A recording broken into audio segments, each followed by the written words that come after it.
How many people come in? Do you get people from all over Virginia? Do people come down from New York? Like, what is the, you know,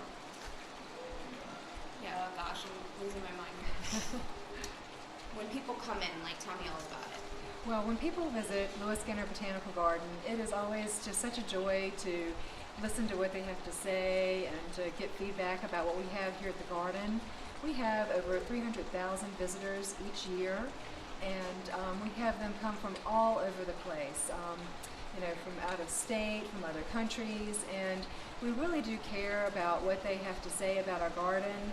We're always thrilled about the compliments that they have, and often they'll have suggestions or some things they may have seen at other places, and we always are open to listen to other things that we can do here at the garden. That's one of the things about Lewis Skinner Botanical Garden is the nature of what we do. We're always changing.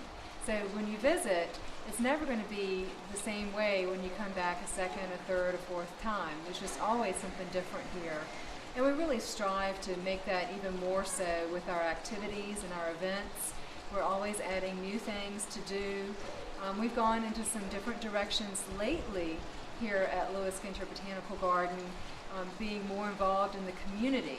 And some of the ways that we do that are through our educational programs and having people from need-based organizations come in to experience the garden, as well as our community kitchen garden where we grow food for the Feed More Central Virginia Food Bank.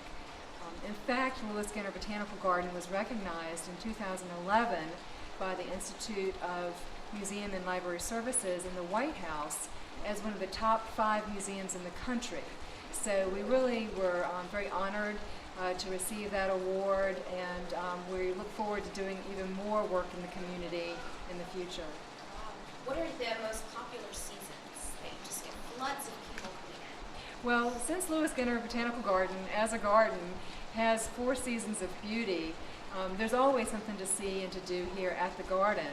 Of course, spring is a really wonderful time. People are ready for that bright color and the blooms and the fragrance, and we have beautiful displays, daffodils and tulips. We go into the summertime with all kinds of annuals that are blooming. We have activities for children down in our children's garden. The fall, we have beautiful fall color with our leaves on our trees and with our plantings. And then a time of year that you might not expect many people to be at a garden is during the winter. Around the holidays, we have our Dominion Garden Fest of Lights. And in fact, that is one of our busiest seasons. That's when we decorate the garden with more than 500,000 lights. And people come out to see those, as well as displays and activities for families. That always starts the Friday after Thanksgiving and runs until the first week of January.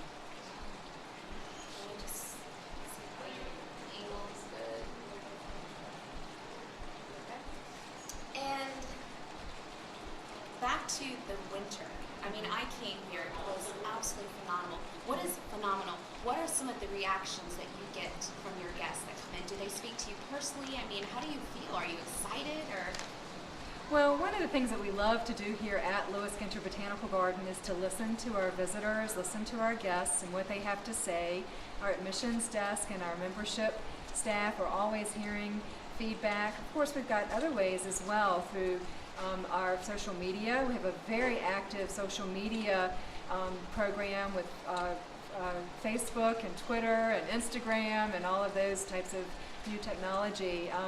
But we also have comment cards. And one of the things that we did during our recent Butterflies Live exhibit, we had notebooks on the tables in our cafe asking people just to jot down their experiences, their feedback, their thoughts, and so we go through those as well as our other means of getting feedback, and we read and we listen to what people have to say. Overwhelmingly, people love what they see here at the garden. They love the beauty. They love the ability to step away from very busy lives and to reconnect with nature, and also just to find a place to sort of feed their soul, to find some respite and relax. And so we're thrilled to be able to be a place in the community where people can do that. I was recently walking behind 2 ladies the other day on the pathway, And I was just sort of eavesdropping a little bit, like we do sometimes. And the lady said to her friend, you know, this is the place that every time I come here, I feel better when I leave. And I just thought that was such a nice comment, you know, that she found this place to be so special for her that every time she visits, it makes her feel better. That's amazing. I bet that put a little glow in your heart. Well, you know, people will say, why do you do what you do? I mean, often I think sometimes, you know, people when they're working, they think, oh, what am I working for? You know, my career, and why do I do the things I do? And I'll be honest, I mean, when I hear the comments from our guests that visiting a place like Lewis Ginter Botanical Garden makes them happier, that is something that feeds my soul, that makes me feel good. And I feel like that's my reason for being here. And so I do enjoy working here very much, and the ability to be a part of the garden. Yeah, and definitely this is more than just eye candy. Like you said, you do things for the community, you have events for children. Like this is just, it's beauty inside and out. How do you respond to that? Well, right, at Lewis Ginter Botanical Garden, we're known for our beautiful displays. But we also have a lot going on behind the scenes that people may not ordinarily see. You know, for instance, on a weekday in the morning, if you come out to the garden, especially the children's garden, you're going to see just tons and tons of school groups that are coming out. And these are school groups, some are from inner city schools, you know, some are from other areas, but they're all coming here to learn and to reconnect with nature. Our mission is first and foremost about education. And whether that is from, you know, the really, really small ones, younger kids, up into the older, you know, grandparents, great-grandparents, we really see ourselves as being a very intergenerational place. We love to see it when grandparents are out here with their grandchildren, and parents as well, just the whole family enjoying their experience. You know, first and foremost, our passion is about connecting people and plants to improve our community. Amen. I love it. Thank you so much.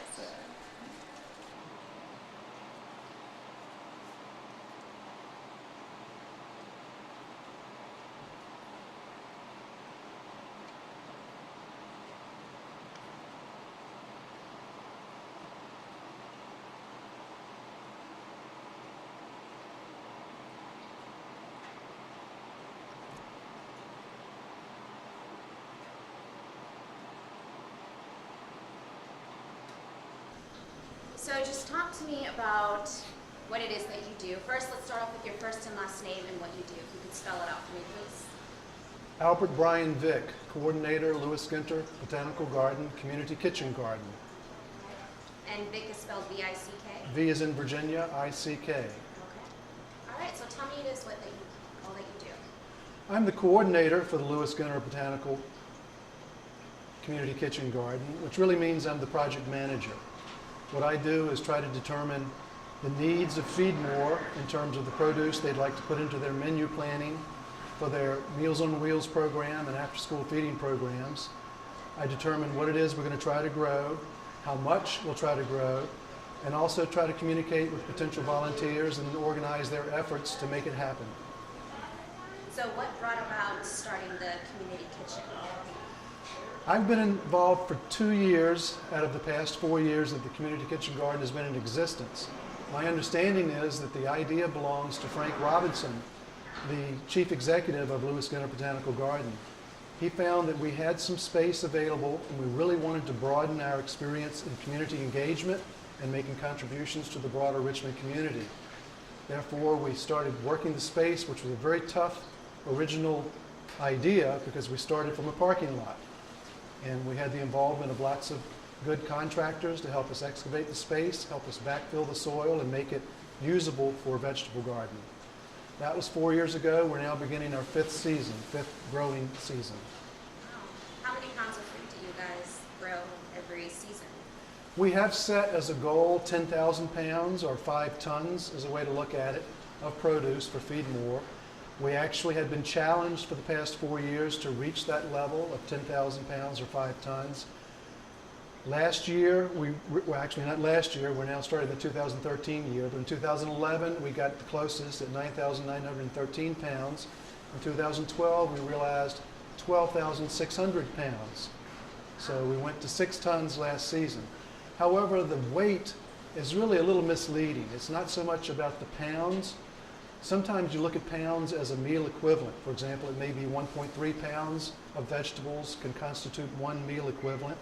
But another way, another metric is to say that 1 pound of vegetables will supplement 4 meals. If you can imagine a balanced meal including vegetables, starches, proteins, etc. Okay.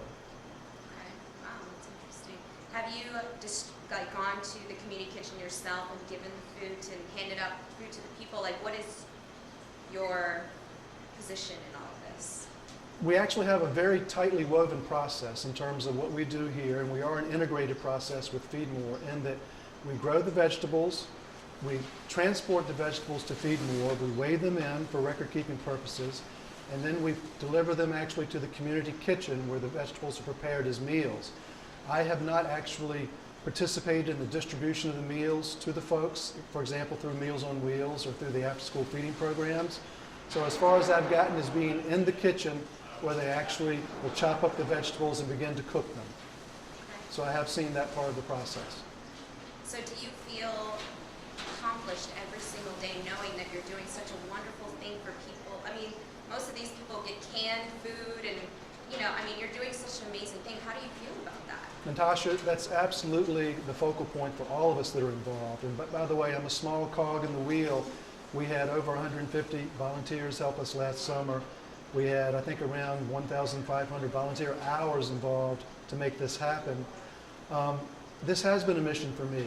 I am retired, or I was retired before I took on this responsibility, but I was looking for a way to impact the food chain to make a positive contribution to that experience for the folks who need help with their nutrition. So it's been a terrific motivational element to want to come to work and be out in the 100-degree temperatures.